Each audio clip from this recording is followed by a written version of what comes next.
Nearly 500 years ago, a Spanish exploration party sailed into Tampa Bay and reported the following: "The port of which we speak is the best in the world." Today, the Port of Tampa is one of the nation's largest cargo ports and contributes billions a year to Tampa Bay's economy. That doesn't happen by accident.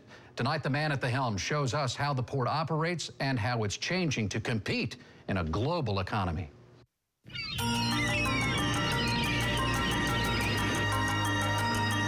The Port of Tampa is known for cruising. 975,000 people boarded ships here last year, a number that could top 1 million with the help of a 5th major cruise line. Look for an official announcement in a few months. We're hoping to have a new cruise ship. Which one? I'm not at liberty to say. You sure? Yes. Paul Anderson is the Tampa Port Authority Director and CEO. Before coming aboard in January, he was in charge of the Jacksonville Port and spent 5 years on the Federal Maritime Commission. He considers the Port of Tampa, Florida's largest, an economic force with room to grow under his leadership. It already contributes nearly $8 billion a year to the region's economy and is responsible for 100,000 jobs.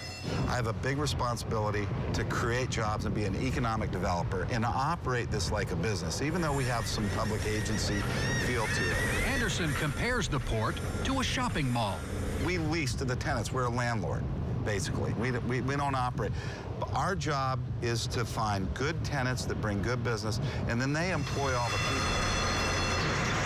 And there is an anthill of maritime activity with major cargoes like petroleum. The port supplies fuel for about 8 million people. There's also fertilizer, steel, and vehicles old and new, with plenty of room to branch out. Over 60% of the cargo that's coming into the state of Florida is coming from ports outside of our state. So that's low-hanging fruit for all of us. A demanding task when cargo is the currency of the world, requiring bigger and bigger container ships. It takes millions just to keep up. We have to get bigger cranes if we want to service bigger ships. And those cranes are significant investments, and we're looking at doing that. The state has pumped $400 million into Florida ports over the past 2 years. State dollars matched locally. And almost all the money that we make, we're not putting it in the bank. We're investing back into infrastructure so we can create jobs. But there are limitations. Enormous vessels need deeper channels, at least 50 feet. Here in Tampa, we have 43 feet of channel depth. We are going to have to live with that. We just have too long of a channel, over 40 miles. We could never justify the cost to dredge to a deeper depth. Anderson's strategy is to go after feeder ships that can transfer cargo from gigantic ships once they come through the expanded Panama Canal, which should be completed in 2015. He also plans to market Florida's first gateway rail terminal. We can now get cargo off a ship onto the dock, put it on a train, and get it out of this port. And coming soon, the new I-4 Selman Expressway connector with a dedicated ramp.